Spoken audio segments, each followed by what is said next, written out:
दोस्तों, एक बार गणेश जी बैठे बैठे आराम कर रहे थे तो उन्होंने सोचा क्यों ना बालक बनकर पृथ्वी पर जाया जाए और अपने भक्तों की परीक्षा ली जाए। फिर गणेश जी एक बच्चे का रूप लेकर धरती पर आते हैं और एक चम्मच में दूध और चुटकी में चावल लेकर इधर उधर घूमने लगते हैं। कहने लगते हैं, कोई मेरे लिए खीर बना दो, कोई मेरे लिए खीर बना दो। उस बच्चों की बात कोई नहीं सुन रहा होता है, सब उसे पर हंस रहे होते हैं कि इसकी भी कोई खीर बनेगी। जब गणेश जी घूम रहे थे वही एक बूढ़ी औरत अपनी झोपड़ी के बाहर बैठी थी। वह बोली, ला बेटा, मैं बना देती हूँ तेरे लिए खीर। उसके घर में जो छोटा सा बर्तन था उसमें उसने वह दूध और चावल डालकर खीर चढ़ा दी, पर वह बर्तन तो पूरे भर गए। तब उसने बड़े बर्तनों में खीर डाली पर वह बर्तन भी भर गए।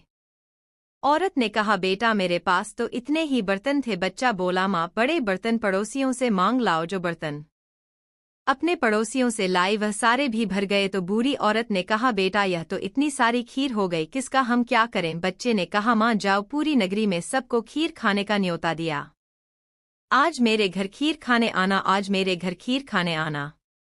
लेकिन सब हंसने लगे कि खुद तो इतनी करीब है कि सबसे रोटी मांगती फिरती है और आज हमें खीर खिलाएगी। कुछ लोग बोले, चलो उसकी मजाक बनाने ही चलेंगे, घर से तो खाना खाकर चलेंगे, नहीं तो भूखा ही रहना पड़ेगा। कुछ लोग बोले, अरे खाना तो घर आकर भी खा लेंगे, देख तो यह बुढ़िया कौन सा खेल खिला रही है। जैसे ही वह बूढ़ी औरत खीर खाने का न्योता देने सबको गई तो उसकी बहू ने सोचा कि पता नहीं मेरे लिए खीर बचेगी कि नहीं। उसने तो एक काशी की थाली में खीर निकाल कहा, जय हो गणेश जी महाराज, आपके भोग लगे। ऐसा कहकर उसने खीर खाना शुरू कर दिया। फिर बहुत सारे लोग खीर खाने आए, सबने खूब पेट भरकर खीर खाई और जो खाना खाकर आए थे ना, वह बहुत पछताए। जब सब खीर खाकर चले गए तो बूढ़ी औरत बोली, चल बेटा, अब हम भी खा लेते हैं। तो बच्चा बोला, माँ, मेरे तो भोग लग गया, माँ, मैं तो खीर खा भी ली। तब बूढ़ी औरत बोली, कब बेटा, तूने कब खाए। तो बच्चा बोला, माँ, जब तेरी बहू सबसे पहले खीर की थाली लेकर बैठी थी तो उसने बोला था कि गणेश जी तेरे भोग लगे। तो वह बूढ़ी औरत बोली,